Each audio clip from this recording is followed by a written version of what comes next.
Welcome back to Hermetically Speaking, or if it's your first time, welcome to Hermetically Speaking, where we explore healing, trauma, and the intersection of psychology and spirituality, which Hermetics and ancient teachings call mystic psychology. And I am your lovely vessel and host, Toria.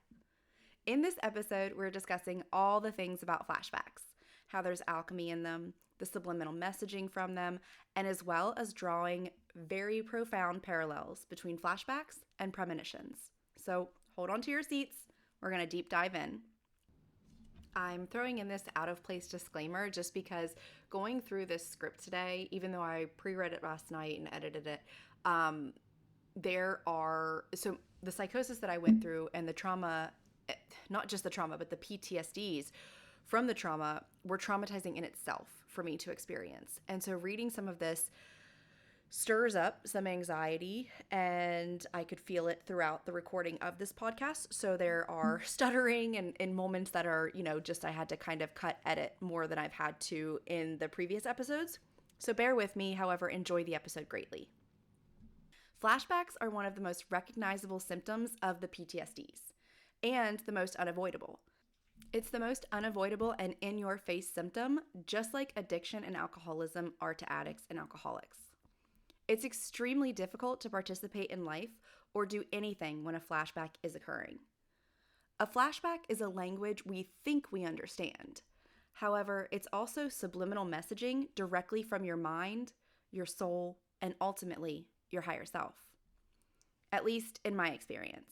And that's what we're here to dive into today. Considering we live in an infinite reality, it could very well be different for others, and remaining open to that is vital in acceptance and following our pathways. Chances are, if you are here, we have some common denominators and can probably help each other out, so listen and give me a shout.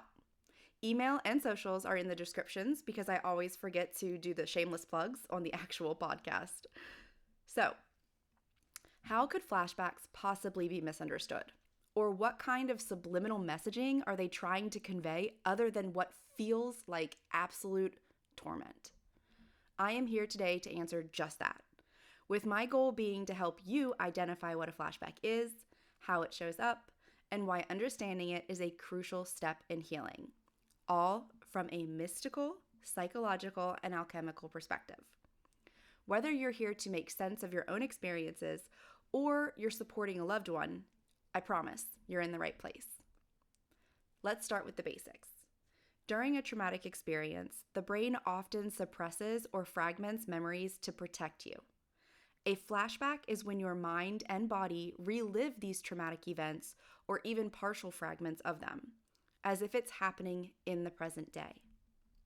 One thing that we do need to be aware of is that just like healing is done in layers, trauma is created in layers. Therefore, our memories are also suppressed and fragmented in layers. Now, there is an order to this chaos that we cannot see, a higher order, orchestrated beyond our conscious understanding.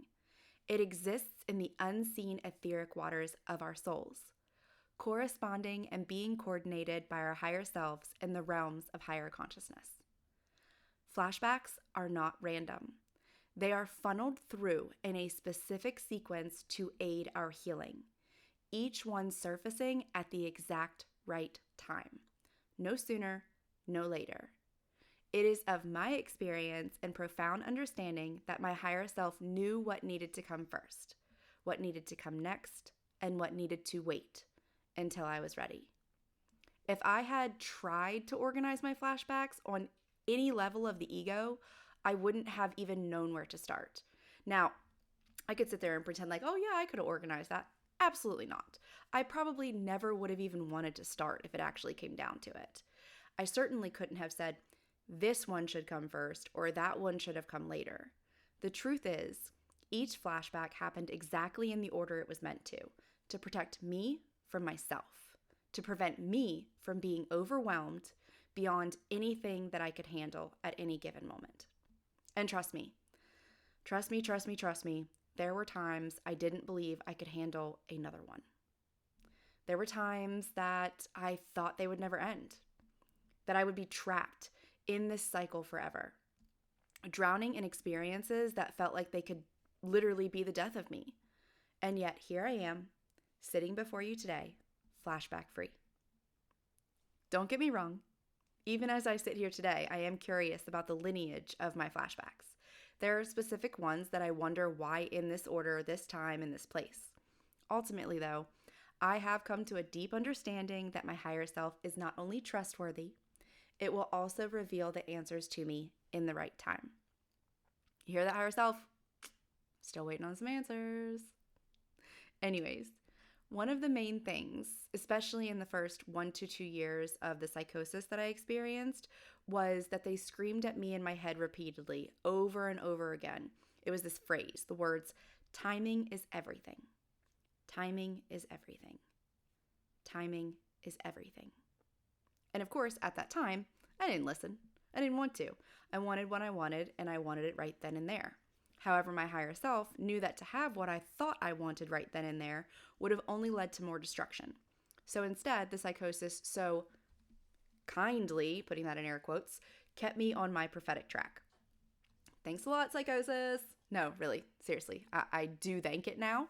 A year or two ago, pretty traumatized about having been in psychosis still. However, now I've really stepped into I've processed the fact that I was traumatized of being in that type of psychosis or traumatic event experience. And now I'm to the point where it's like, no, really, I want to thank the psychosis because, even though my smartassism comes out, the reality is that I would not be here today. I would not be fulfilling my dharma of the vessel that I am with these experiences and this strength without the experience of the 5 years in psychosis, and even the experiences prior to that. So back to flashbacks. This is definitely why I keep script because I will squirrel and rabbit hole. And while everything connects, scripts make it much easier for all of us. I promise. Because I used to when I would try to podcast in the years previously, I would just kind of go for it. And no, scripting just makes life so much easier. So if you're on the fence, maybe try it. At least it worked for me. I don't know. I feel like I'm really nervous today. I don't know what it is. So we'll just, get this podcast out there and fight all the nerves and, enter into it with confidence and sovereignty and know that I am a blessed being and so are you. And I hope this finds you at the right time. So anyways, as I said before, I have been free of flashbacks for I don't even know how long now, quite a few years. The visual ones, at least. There are minor ones that may come up with smells or triggers or things like that. However, the ones that just take complete control over you, that you feel like you have no control over your life or your body or your mind or anything, those have been gone for a long time. And I say this because you probably need to hear it. They do end. It is 100% possible and probable that you will get there.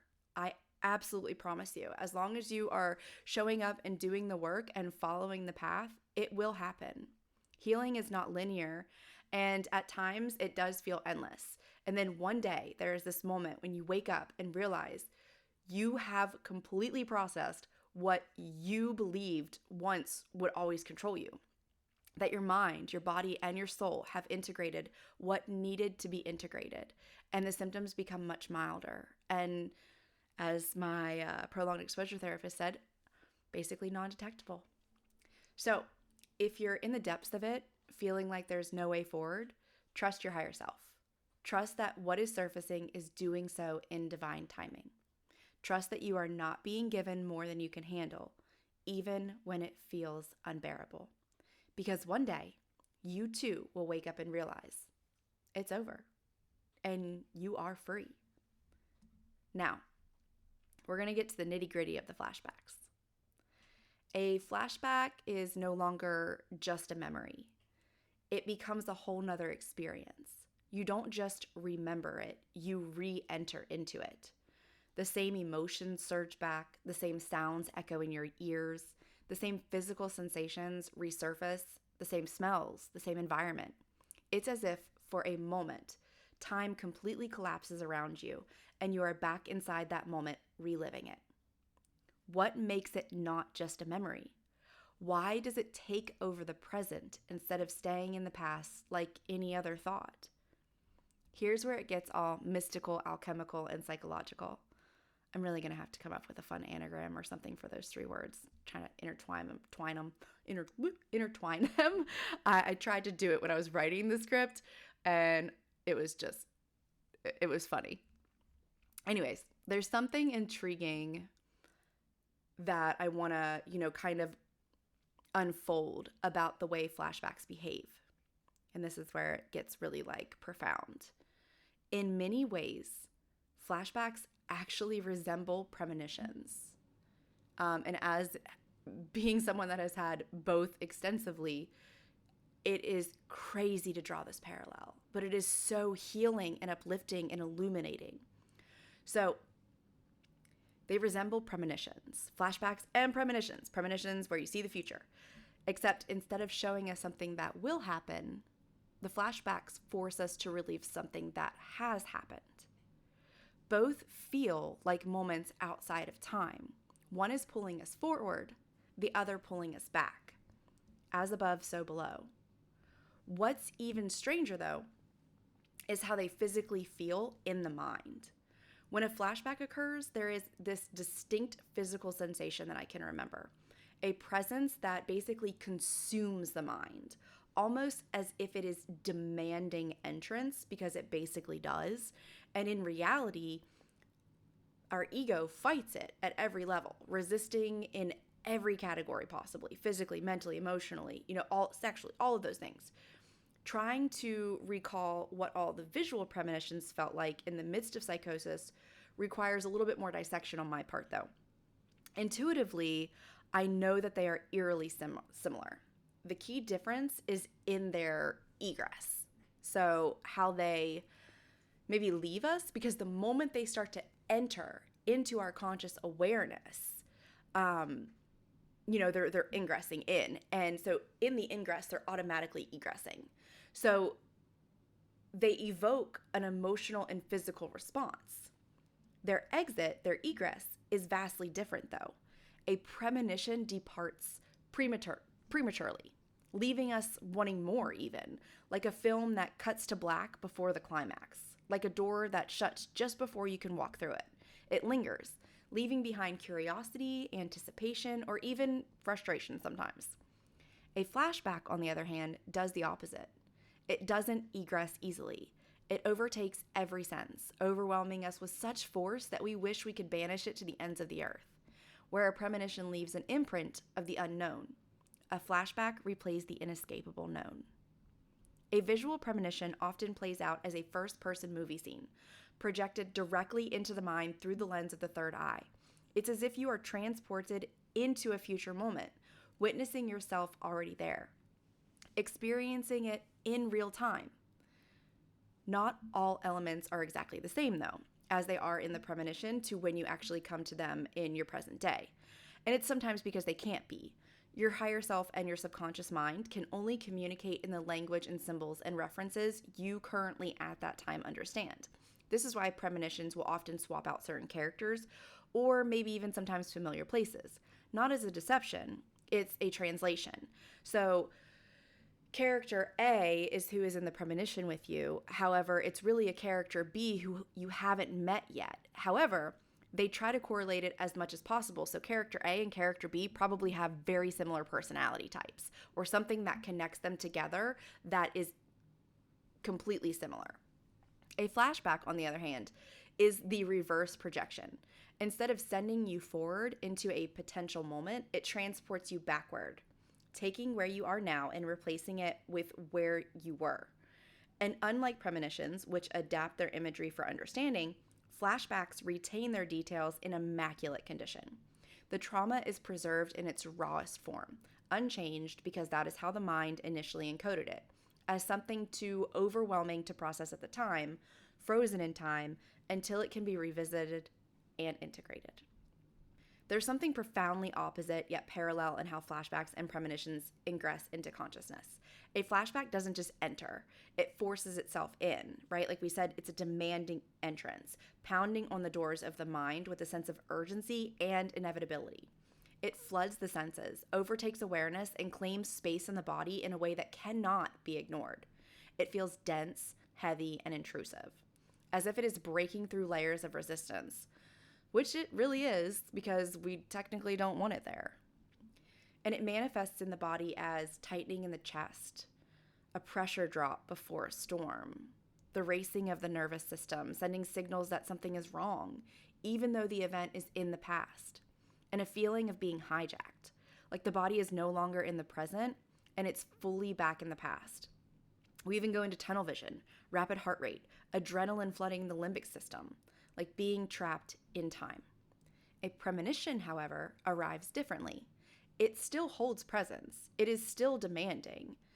It's not in an invasive way, though. It comes with certainty, not intrusion. It's a whisper that somehow feels louder than a scream. It does not need to break through walls because it was already permitted passage. And in the body, a premonition feels like a knowing before understanding. It's a soft weight resting in the back of the mind, waiting for the conscious mind to notice. It's a vibration through the nervous system without the sense of panic. It's commanding, yet neutral at the same time.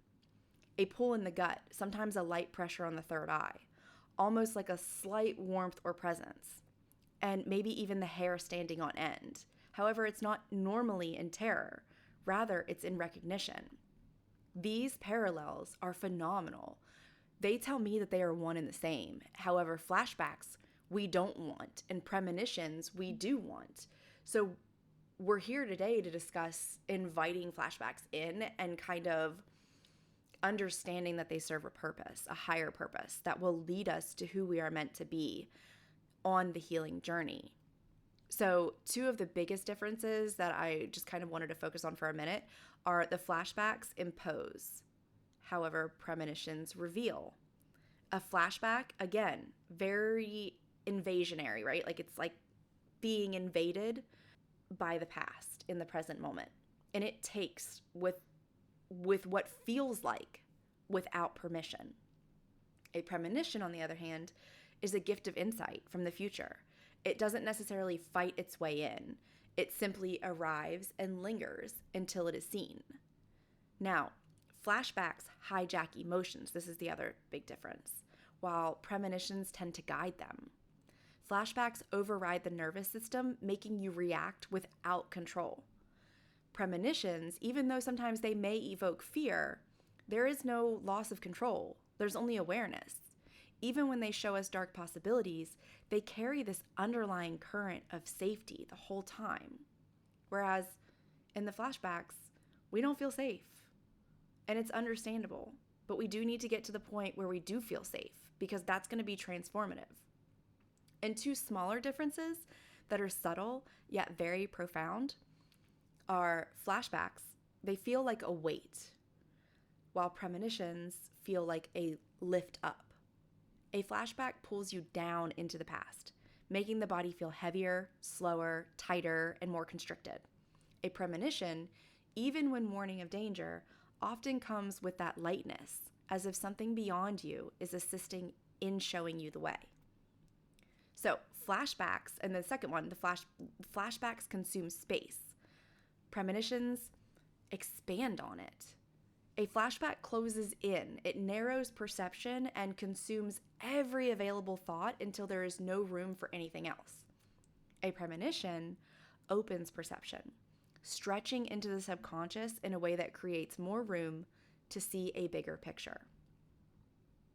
So we're going to dissect them a little bit on the realm of consciousness. On a conscious level, both flashbacks and premonitions exist outside of linear time. They are realities intersecting through memory or foresight, depending on the direction of their ingress. And we're going to get to a little bit about that later, because I love the fact that it's like memory or foresight, but technically memory and foresight could be considered the same. Now, flashbacks emerge from the subconscious, forcing the past into the present. They are trapped moments in time, unresolved, searching for integration and freedom. Premonitions descend from the higher self, guiding the present toward an awareness of the future. They are whispered messages from the unseen, seeking recognition rather than resolution.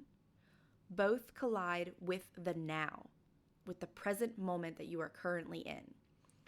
One comes from below and the other from above.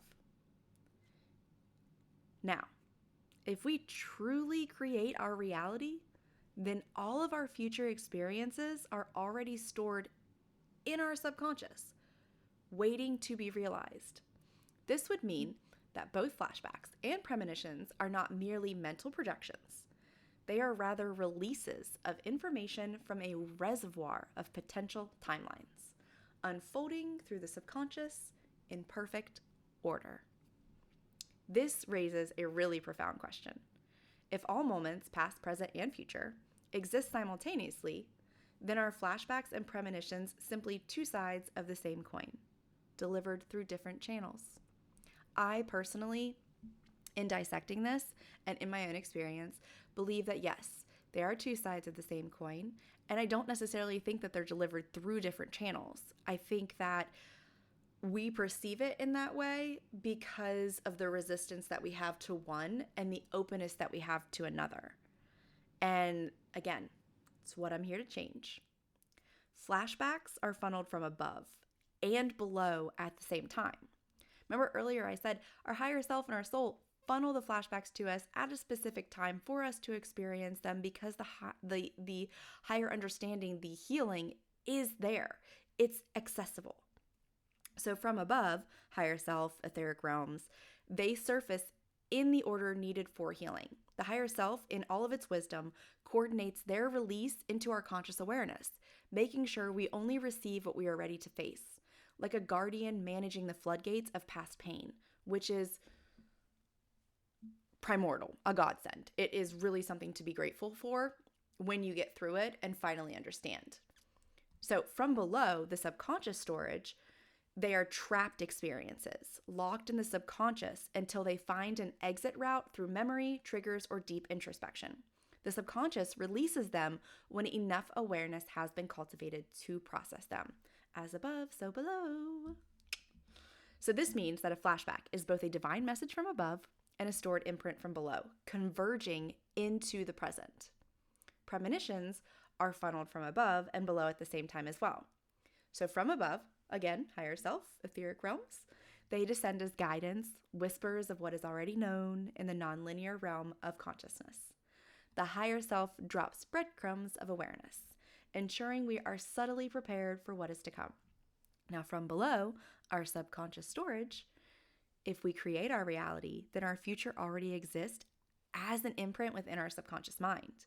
A premonition is not an external force showing us the future.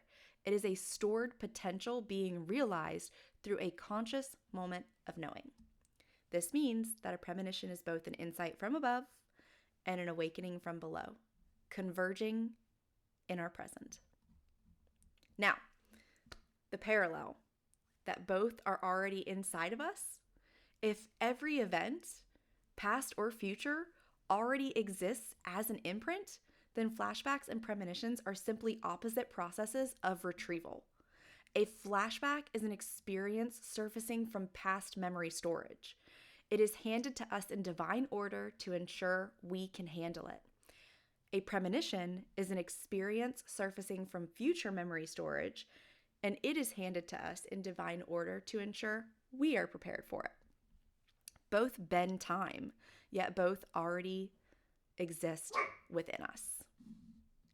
And pardon my lovely Dallison back there. I think he was dreaming and barking. Now we're going to jump into two different time loops and how they have one function, which of course are flashbacks and premonitions. Flashbacks pull us back to resolve the past before it alters the future. Premonitions pull us forward to prepare for the future before it alters the past. This suggests that healing and destiny are already written within our subconscious. The future isn't coming toward us, it is being called out of us. Just like the past isn't happening to us, it is being released from us. If we are the architects of time within our own consciousness, then every premonition is an echo from what we have already created, and every flashback is a release of what no longer serves what we are creating. If our higher self orchestrates both premonitions and flashbacks in perfect order, What happens when we consciously ask for certain flashbacks to surface? What happens when we intentionally open ourselves to receive premonitions on command? This could mean we are not just receiving, we are directing. It could also mean we are not just navigating time, we are collapsing it to align with our highest timeline. Or what about it meaning healing is not just waiting for memories to emerge, it is choosing the sequence in which they unfold. Which means we are always in control. We just don't know that we are. So where do we go from here? How do we train the mind to shift between premonitions and flashback retrieval intentionally? Can we become aware of what's waiting in our subconscious future memory storage? If we already know everything we will ever experience, then what role does surrender play in the grand orchestration? We are stepping into something far bigger than just memory. This is the engineering of consciousness itself. Here's something to consider. A flashback isn't just a replay. It's a scene on your stage, produced by something deeper. And I want to challenge the way we see them. What if flashbacks aren't just intrusions from the past? They are opportunities in the present, a chance to reclaim your role in your very own story. Trauma may force us to live into or enter into a survival mode. And when that happens, we don't always get to respond in a way that aligns with who we are. We respond in the way that ensures survival. That means fighting wasn't always an option. Running wasn't always an option. Sometimes freezing or going numb was the safest response. And that's something I think we don't talk about enough. While trauma forces us into survival mode, we also choose survival mode because at that time and that moment, it is truly our safest option. There should be no shame in this, only forgiveness for the self and the release of every judgment you hold against yourself for surviving that moment or the multiples of moments. Whatever it was and however you did it. You didn't fail to fight. You didn't fail to run. You didn't fail to speak up. You responded in the way that protected you in that moment with the information that you had at that time to keep you the safest that it could have possibly kept you. And in some cases, fighting back could have done more damage to you than the trauma itself. Our survival responses aren't random. They are calculated by the subconscious to keep us alive, to the point where one day we eventually figure out how to thrive. A flashback, it's a moment resurfacing because it was never completed. Your brain, it's not attacking you. It's giving you a second chance to process what was too overwhelming at the time. And the reality is, trauma changes the way time functions in the mind. So when a flashback happens, it isn't just the past being remembered. It's the past being re-experienced in the present. It fills up the mind. It wraps around your awareness, and it demands to be seen. However, they are here for a reason. What if we didn't resist it? What if we shifted our perspective from this is an attack to this is a message, awaiting release from my body to be transmuted into divine gold? This is where we have the opportunity to take back full control. Because the truth is, healing isn't just about remembering. It's about completing the response you never got to have. Now, let's be very, very clear on this. This does not mean physically reenacting violence or harm against yourself or anyone else.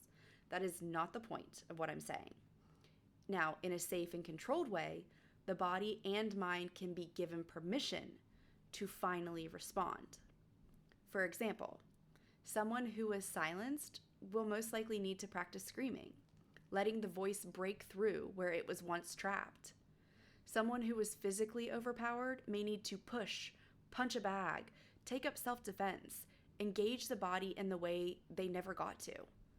And someone who is paralyzed by fear may need to practice standing their ground, reclaiming their space, even if it's just symbolically.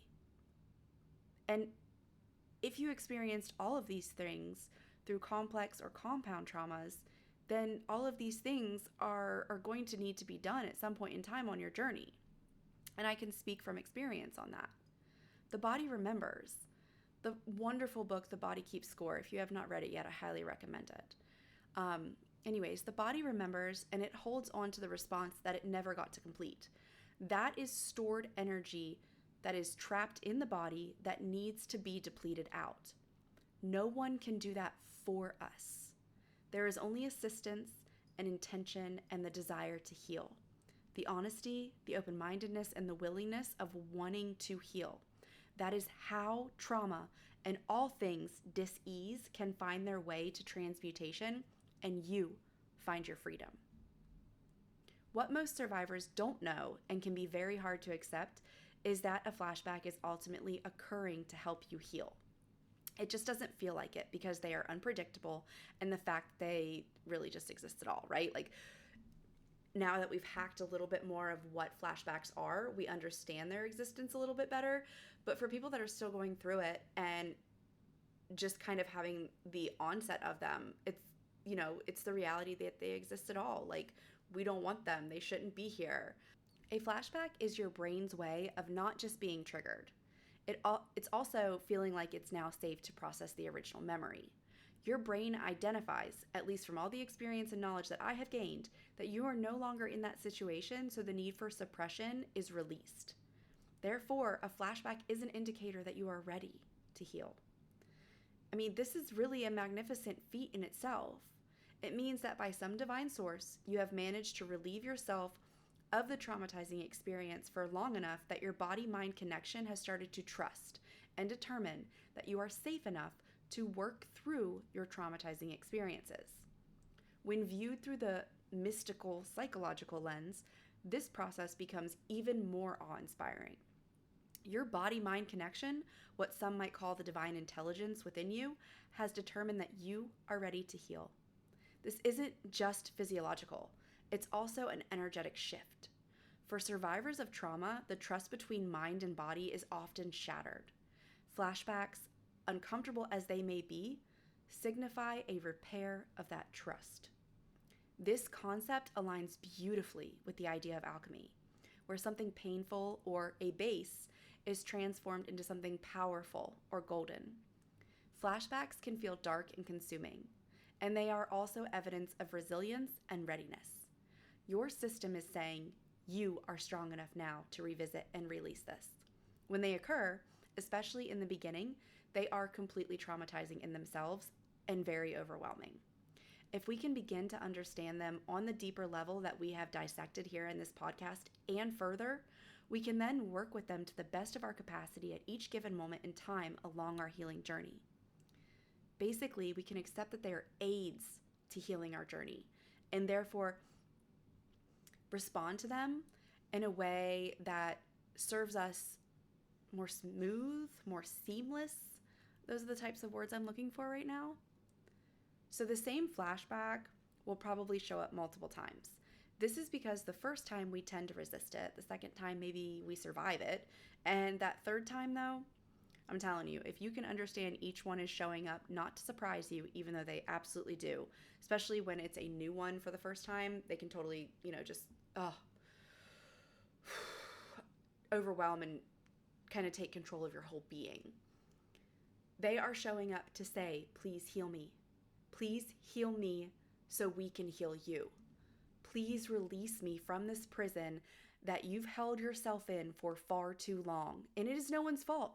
And it is okay that you need healing. And it is okay to heal. It's okay to scream, kick, punch. It's okay to feel like Carrie and want to burn the whole world down. Been there, done that in my mind. Now, feel it out of your body. Cry it out. Punch the pillow or grip that damn steering wheel. It will fade, and one by one, each flashback will disintegrate into non-existence. Survivors often feel betrayed by their own minds when flashbacks occur, especially in the beginning of the early onsets of the PTSDs. reframing them as an indicator of progress and readiness is really transformative.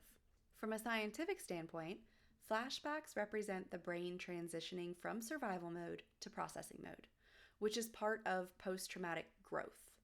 Spiritually, it reflects the innate intelligence of the body-mind connection, suggesting that healing is not just a possibility, it's an inevitability, provided we create the right conditions for it, and ultimately provided that we respond to create the right conditions for it.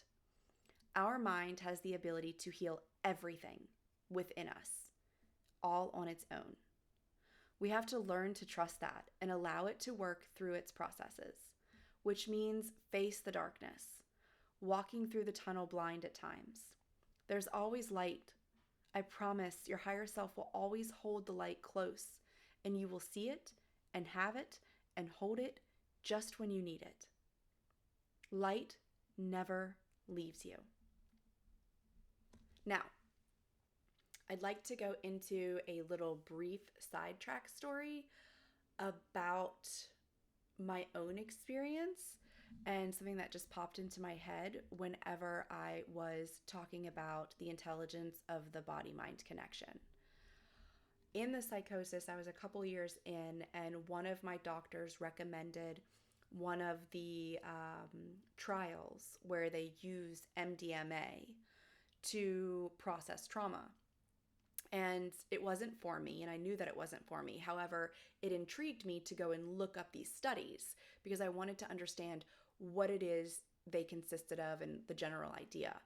And when I read it, I realized that my mind in that psychosis was doing everything that those studies were doing, except for my mind was doing it naturally, and it was doing it at a slower pace for me to be able to handle, because I can promise you this, if I had joined one of those studies and I had tried to process, but I cannot, my words are hard for me to find today. I don't know what it is.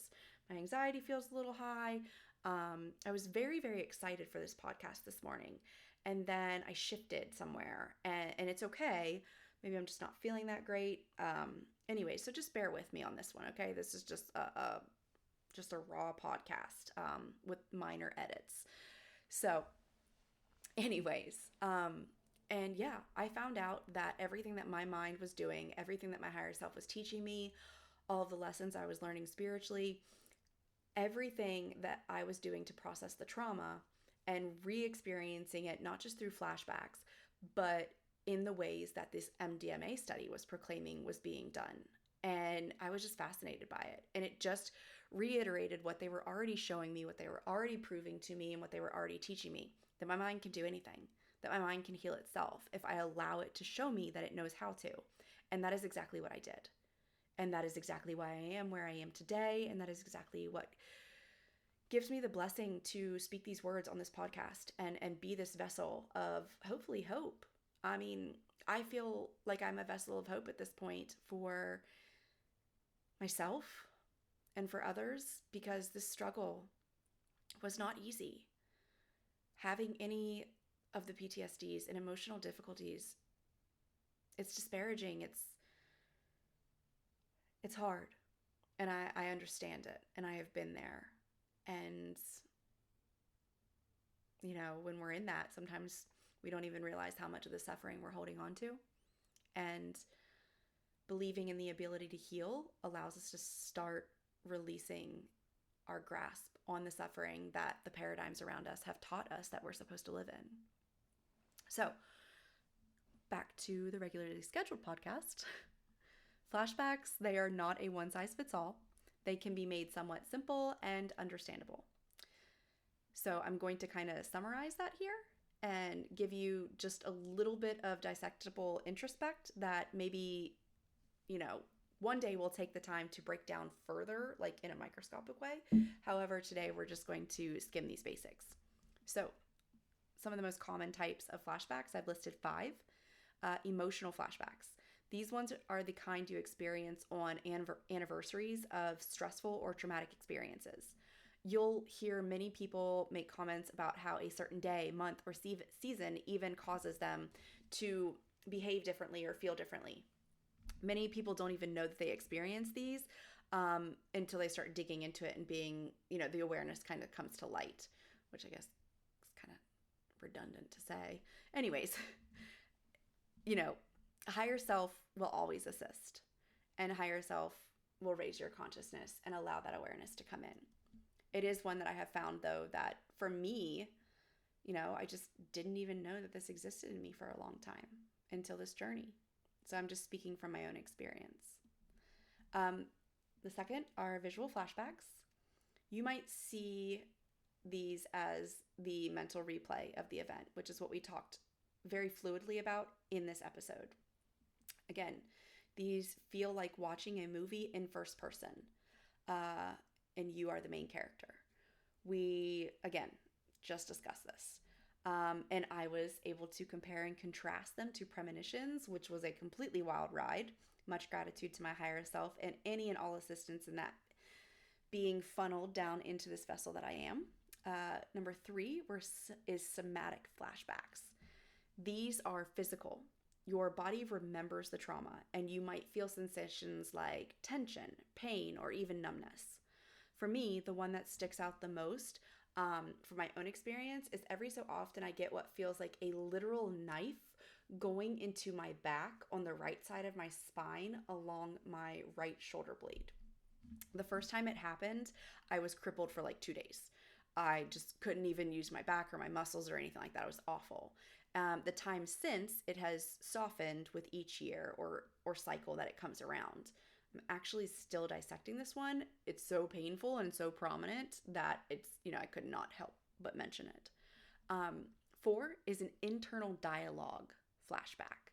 This one is subtle, however, it is extremely powerful. Hearing the critical or harmful words of a past abuser in your own thoughts. For me, one of the ones that stands out most prominent is every time I got dressed and looked in the mirror, I would hear the words that were repeatedly disparaged at me through pain and hate.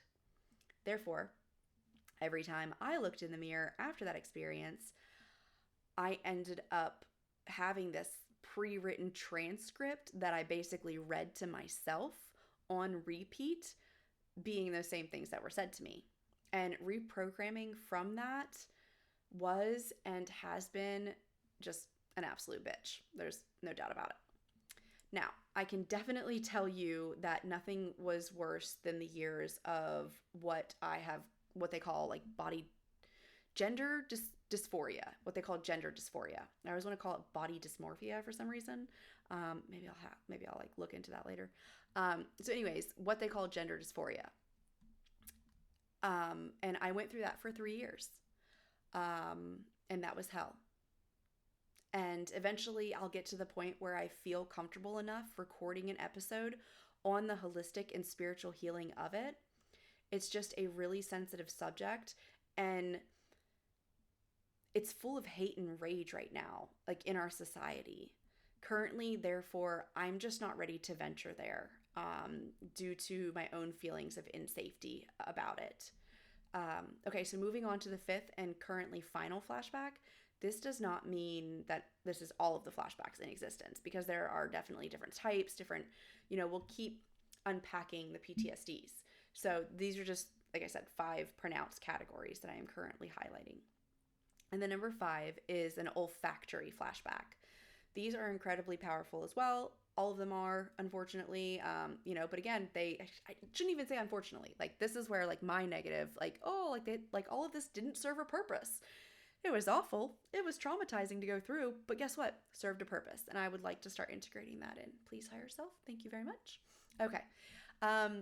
So incredibly powerful and based off of scents, aromas, smells, directly linked to the brain's limbic system, which governs memory and emotion. There are not just flashbacks that are triggered by smells. There are also flashbacks that recreate scents from the trauma stored in your amygdala that are triggered by other things. Or just the higher self's decision that time is the right time to funnel that down. I've had some very, very interesting sense. But that's also been in spiritual awakening. So some of it, and that's, again, this is where it comes to like premonitions and flashbacks being the same. Same with this olfactory and, one of the clairs. it's the same to me, because there were scents that I had to re-smell from the traumas, but then there were scents that were never part of the traumas, and they're just my higher self just pulling some bullshit because it literally smelled like shit. Like, literally shit. And I have no idea, like, were they calling me out on my bullshit? That's what it feels like. Thanks, higher self. You were calling me out on my bullshit at the time. I appreciate that. All right. Okay. Well, anyways, moving on. So, each type of flashback is unique, and they all have one thing in common. Okay, well, a lot of things. So, one thing I want to focus on right now, they're a sign that your mind and body are working through what is unhealed. So again, it brings us right back full circle into everything is here for our healing. We have very little understanding of what our mind is truly capable of. And if you want an example of that, it's look at our DNA. Like, literally, scientists, and I say this over and over again, they call portions of our DNA junk DNA because they don't know what it does. Like, why not just admit, like, hey, this is not necessarily junk DNA. This is just something that we have no clue what it is, instead of labeling it something that is in my terms, kind of negative, but whatever. Well, non-duality. Nothing's bad, nothing's good.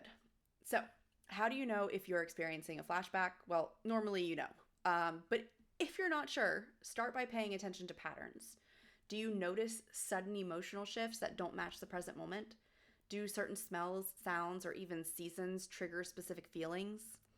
Are there smells that only you can smell and don't fit the scene that you are currently physically experiencing? Understanding these cues helps you separate the past from the present. So, for example, if you find yourself suddenly overwhelmed by fear while doing something ordinary, pause and ask, is this fear about now or is it about then? This small moment of awareness is powerful. It's the beginning of regaining control. Dang it! And in the midst of recording this podcast, I, of course, speak to myself through myself and realize, like, my anxiety, it's not about this podcast, but it is showing up. So that means that there is something with these emotions that I'm feeling in this podcast script and putting this stuff out here that is attaching to an old memory of something. And that is why my anxiety is stirring, because yes, it is a emotional flashback.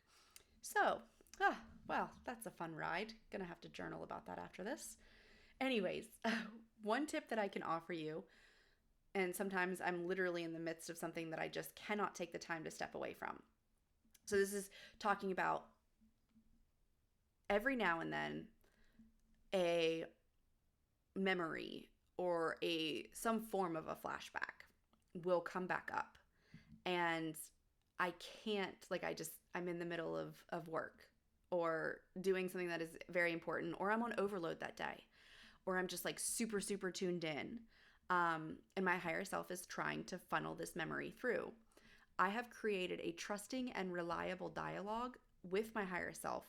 And I've done this work for long enough that my higher self knows that I'm not just saying it. So whenever I tell my higher self, I can't right now. I can't tend to this memory right now. However, then I tell my higher self, however, if you can bring it back at a time that I'm feeling less overwhelmed, I would be happy to work through this. And then it is magically lifted and brought back around at a more convenient time. So you can literally learn to work with the masters of alchemy that are your healing journey, which is ultimately you. So, understanding this dual nature of flashbacks, their discomfort and their purpose, can help survivors move from resistance to curiosity. And in curiosity, we open our minds and begin to open ourselves up to the willingness we need to do this hard work. When you're in a flashback, grounding is key. So here are just a few simple techniques that should help you hopefully be able to stand in your power more. So one of the recommended things are you can name 5 things you see, 4 things you can touch, 3 things you can hear, 2 things you can smell, and 1 thing you can taste. Another is deep breathing. Inhale for 4 counts, hold for 4 counts, and then exhale for 6. The out breath being longer tends to calm your nervous system. Or you can use an anchor phrase, something like, I am safe, this is so-and-so date, so-and-so location, and the memory, you can acknowledging the memory and saying, I am not there anymore. This is not this. This is actually the one that I use the most. So when, like, I will touch the wall beside me and I will say, I am my name. This is my home. I am safe here. This is the wall in my hallway. That is my boyfriend. Joe is his name. That is not, and then I would say my abuser's name. That is not him. I am not there anymore. I am safe. And I will repeat that to myself and hold on to the wall until it passes. So then there's physical grounding, which placing your feet firmly on the floor and reach out to the closest wall or item nearby and recite what it is. This is a wall located in this location at this time. This is not where my mind or the memory thinks that I am. So I do the blend of the anchor and the physical grounding are the biggest for me. However, everyone finds what works for them, and that's what you're here to do. These tools won't necessarily erase the flashback. However, they will help you maintain processing it as well as stabilize yourself throughout it until you or it relieves itself of each other. And there's many of times that, I was standing in a walk-in cooler, screaming or bawling my eyes out, hiding from the rest of the world in the middle of a shift. So trust me when I say, again, repeatedly, I understand how truly hard all of this can be. However, flashbacks are not our enemies. They are messengers. And when we learn to listen, they can guide us to profound healing and spiritual awakening. Understanding flashbacks is like turning on a light in a dark room. Once you can see what's happening, you can start to navigate it. You can begin to separate the past from the present, and that's where healing starts. It's not about erasing the trauma. It's about learning to live with it in a way that empowers you rather than controls you. Not all flashbacks are manageable in the moment. Some hit like a tidal wave, leaving you feeling like you're drowning in the pain and chaos of the past. And in these moments, all you can do is hold on for dear life. Whether it's gripping the sheets, the steering wheel, a pillow, anything solid and grounding, the act of enduring can feel insurmountable. And yet, that is progress. For many survivors, flashbacks can push them to the brink. In moments of unbearable intensity, things like self-harm, cutting, burning, or other forms of self-mutilation become a coping mechanism. While these acts might seem like control or relief in the moment, they only deepen the wound, both physically and emotionally. Learning to replace self-harming behaviors with something non-self-harming, like gripping a solid object, screaming into a pillow, picking up the phone and making a call. These are powerful steps toward reclaiming your safety. Self-harm actually keeps us stuck in the perpetual cycle of pain, never truly processing it out of our body and only creating more traumatizing events in our minds. And I know this because I have been there. Self-harm can become a pattern of addiction just like anything else, whether it's physical, mental, emotional, sexual, whatever it may be. The list is long. This is why I am speaking out on this vulnerable topic. This is why I am here putting my voice out here to the public so you know that you have to stop, that you can stop, and that you need to stop if this is part of your journey. The brief relief or the chaos you're seeking is only harming you and the world more.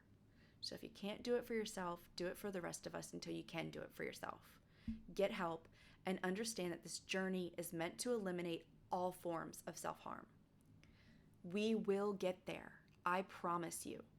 However, physical self-harm is the first thing that we need to eradicate. The path has already been laid and walked by others. Now we just need to follow in our own unique pathways, which are literally side by side, arm in arm. That is what we are. And I'll tell you, I'll tell you that I remember one of my own walk through the threshold moments so vividly. So vividly that every time I drive past that Wendy's restaurant, that memory pops out at me like it was yesterday. I had a new visual flashback that had started to surface that horrified me on every level of my being, quite honestly. I didn't want to see it. I didn't want to ever see it. So I grabbed the sharpest thing near me and I just ran it down my arm until the visual went away.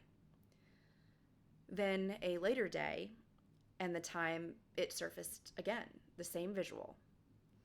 However, somehow, some way, enlightening happened in between those two series of flashbacks. Maybe 3, might have taken 3. I can't remember exactly. However, I can tell you that when that flashback hit again and that visual came to my mind, I was able to instead, I wanted to reach for something again. But instead, I gripped the steering wheel so tightly that I thought my hands would bruise and I thought I would actually break my steering wheel. My entire body was trembling and all I could do was scream and cry and shake until the visualization passed. It wasn't pretty and it certainly didn't feel like healing at the time. Looking back, I know that it was. That moment was me choosing to ride the wave instead of allowing that visual to weigh me down and sink me beneath it. It was progress. After that visual showed up again, and that next time, I already knew I could survive it on healthier terms. One where I believed it would no longer kill me, and it could no longer harm me. It disgusted me at the time. However, it no longer held the power it had once held.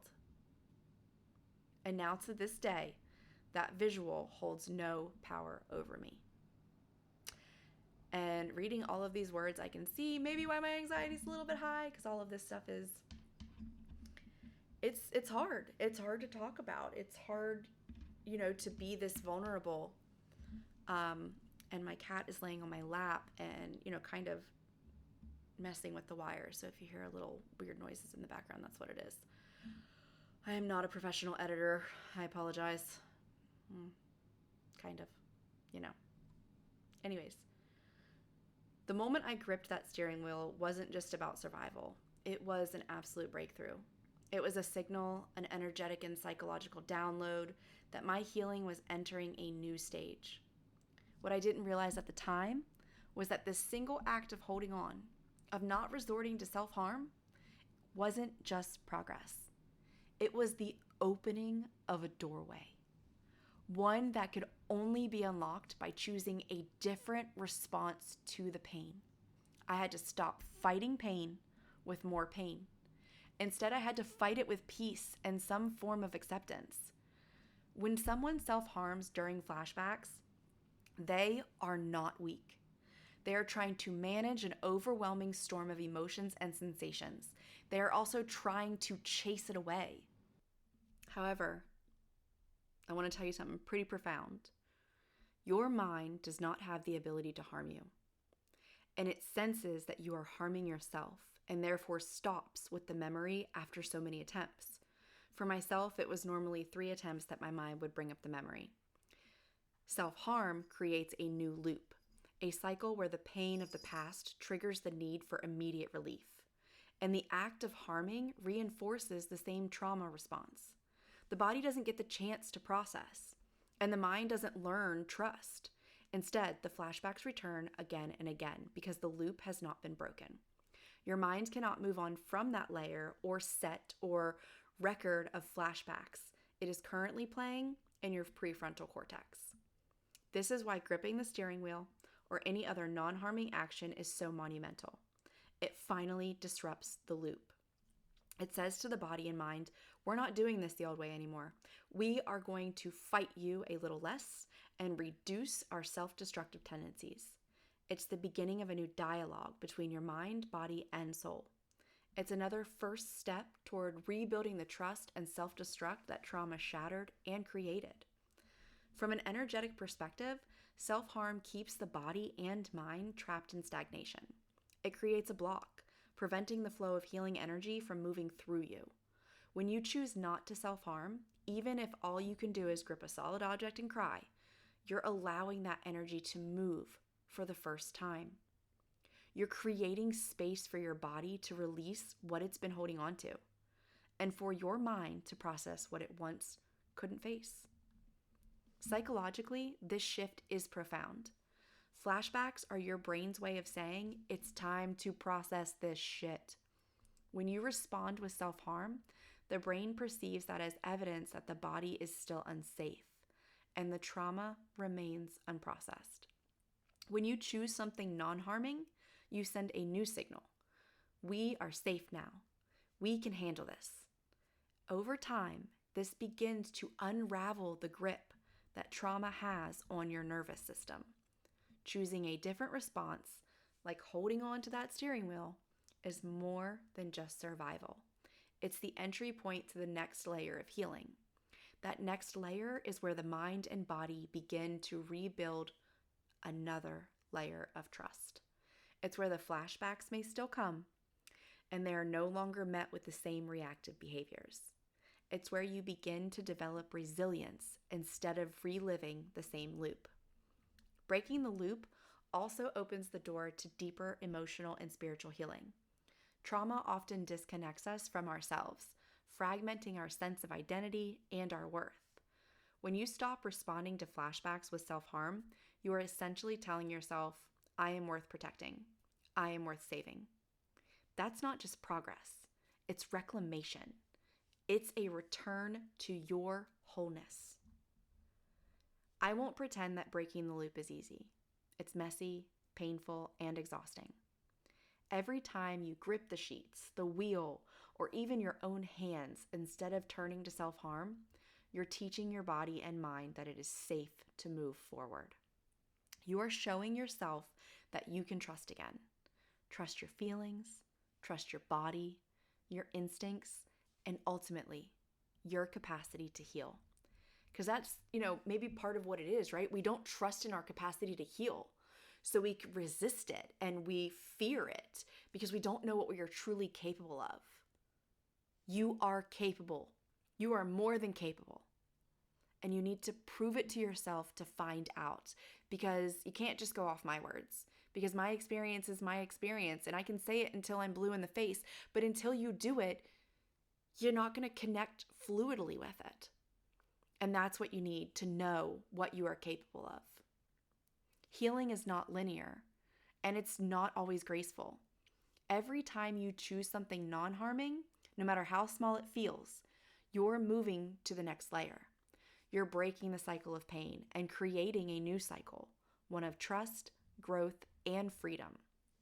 If you're stuck in the loop right now, know that it's not your fault. Also know this: you have the power to break free, even if it's one moment, one choice, one grip at a time. Healing isn't about doing it perfectly. There is no perfect when it comes to healing. You are already perfect, how you are in every moment. That's where the paradox and the misperception come in. So healing, again, not about doing it perfectly. It's about continuing to choose yourself over and over, continuing to choose healing over and over until that loop and all the other loops become a distant memory that have no control over you, and your life becomes your own. If you struggle with self-harm or suicidality, please contact a professional immediately. Your higher self will lead you to the right ones at the right time. Don't be afraid to reach out. Open your heart to yourself and pick up the phone and call a hotline or step into that residential treatment center. There is no shame in it. You can find your way out of this darkness, and there's no shame in needing or asking for help. I promise I had plenty, and I'll be happy to share it all in future episodes. If no one told you yet today, I love you. I love you. And you are loved so immensely. You just maybe forgot what it feels like, so you don't have any idea.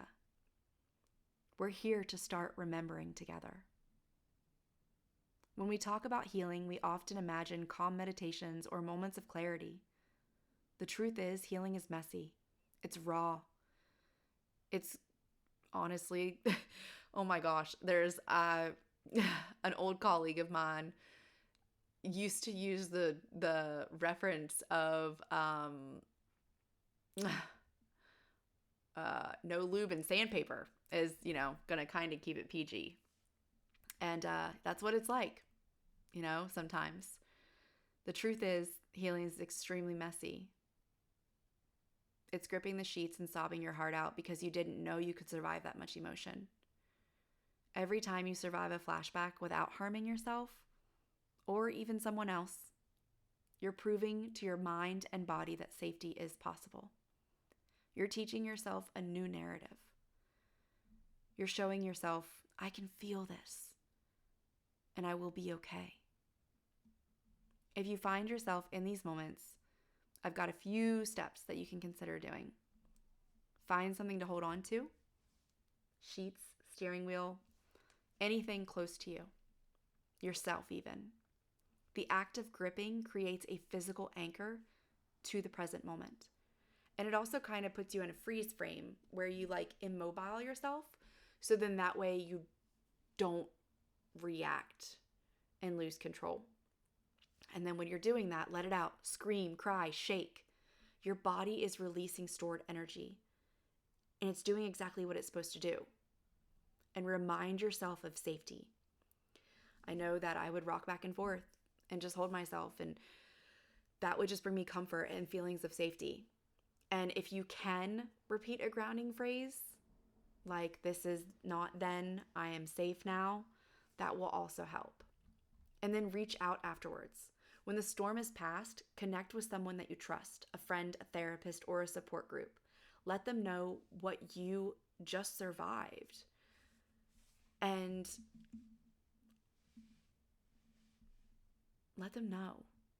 We hold all this stuff inside of us for far too long, and we think we have to do it all by ourselves, and we're so ashamed. Let them know. Don't trauma dump. Make sure it's someone that is equipped to handle it. We all learned that lesson, promise. And what really did it for me was I was blessed to have a sponsor who I confided in, and that sponsor told me to treat it like as if I wanted to use drugs or alcohol. And if I had an urge to harm myself, to call her immediately. Now, I didn't the first few times because my mind had to acclimate to the concept, because I had never felt safe in that regard to call somebody, to trust somebody.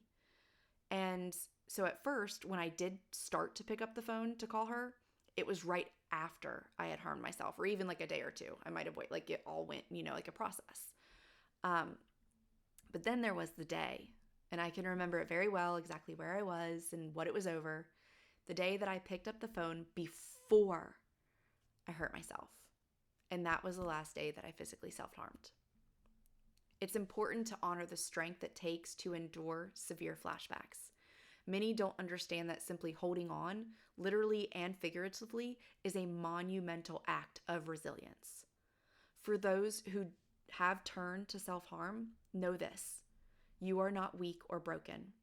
You're trying to survive, and there is a path to learning safer ways to release your pain.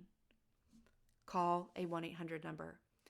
Go into a residential treatment facility. Get therapists. Get multiples. Get one for cognitive behavioral. Get one for prolonged exposure. Get one for EMDR.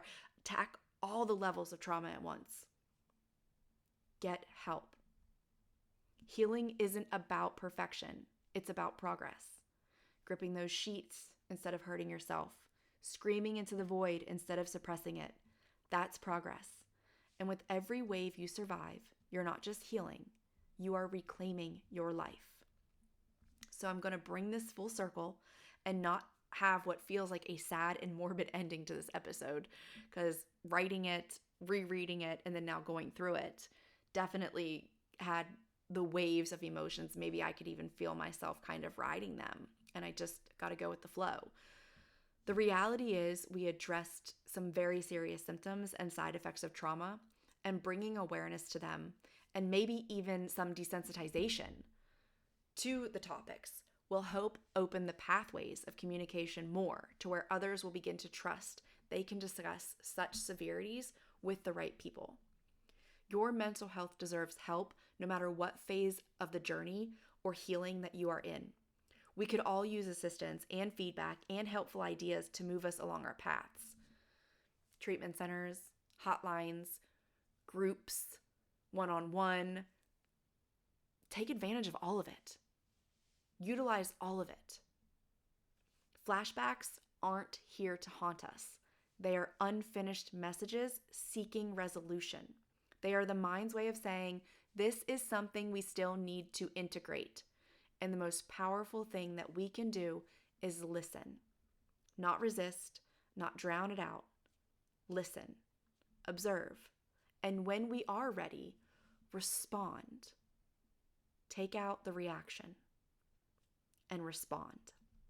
Because healing isn't about erasing the past. It's about reclaiming your place in the present. And that starts with recognizing your role in your own story. This is Toria of Hermetically Speaking, closing out this lovely yet stuttering episode of truth, awareness, prosperity, and alchemy.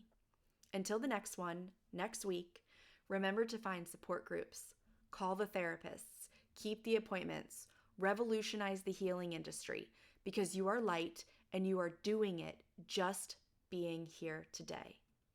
And I will do a shameless plug because, I'm a transformational mindset reprogramming coach when it comes to healing from trauma and emotional difficulties and discomforts and distress. And so I have hermeticallyspeaking.com where you can book intuitive and energetic sessions.